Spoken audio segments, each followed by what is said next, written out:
बार Praj industries का stock लेके आइए स्क्रीन पर। और देखिए नंबर्स आपको प्राइमा फेस कमज़ोर लगेंगे, इसमें कोई राय नहीं है, और बातचीत करेंगे उसी पे। और इस बार का इनका प्रॉफिट आफ्टर टैक्स लगभग 19 करोड़ रुपए का था, 54 करोड़ से घटकर 64% का ड्रॉप था ये साल 10 साल।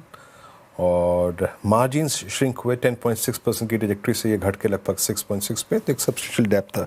हाँ, रेवेन्यू इनका अगर आप देखें तो थोड़ा सा बड़ा है, लेकिन बॉटम लाइन पे काफ़ी डेंट पड़ा है। नंबर बातचीत करते हैं श्री आशीष गायकवाड़, एमडी प्राज इंडस्ट्रीज़ के हमारे साथ जुड़े हैं। सर नमस्कार, कार्यक्रम में स्वागत है आपका। ये प्राइमा फेसिया मतलब लग क्या रहा है, चाहे मैं आपके डोमेस्टिक ऑपरेशंस को देखूं और ओवरसीज ऑपरेशंस को देखूं, कुल मिला के क्या ये हल्का सा जो स्लो डाउन नज़र आ रहा है आपके नंबर्स में, specially in the bottom line front, ये टैरिफ वॉर और ट्रेड वॉर के बीच की जो ये टेंशन्स हैं वो नंबर पे इम्पैक्ट दिखा रही हैं क्या अपना?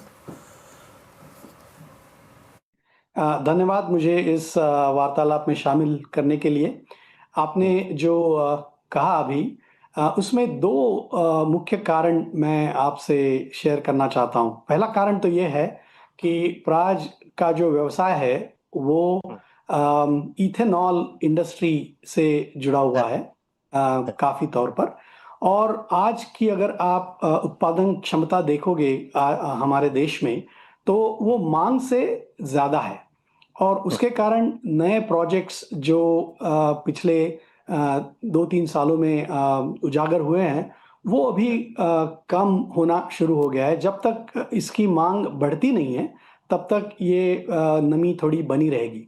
तो ये एक कारण है। और दूसरा कारण जो आपने जिसका जिक्र किया कि हमारा जो व्यवसाय है उसमें अंतर्राष्ट्रीय व्यवसाय का भी काफ़ी समावेश है, और ख़ास तौर पर यूएस। तो यूएस के टैरिफ की जो यहाँ पे इसका प्रभाव पड़ रहा है, वो भी उसके कारण थोड़ी नमी हमें देखने को मिलती है।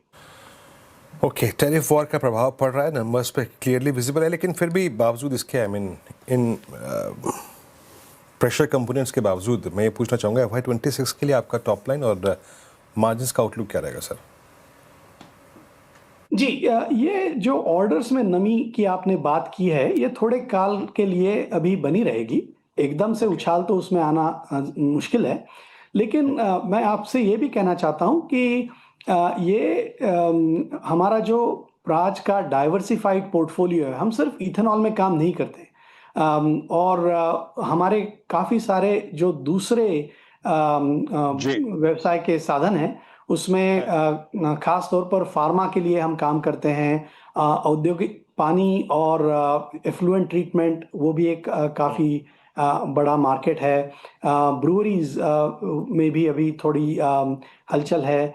और हम जो नए उपक्रम हमने शुरू किए थे कुछ साल पहले, उसके भी अभी थोड़े थोड़े ग्रीन शूट जिसे कहेंगे हम, वो दिखना शुरू हो गया है। जैसे सस्टेनेबल एविएशन फ्यूल हो गया, बायोप्लास्टिक्स हो गया।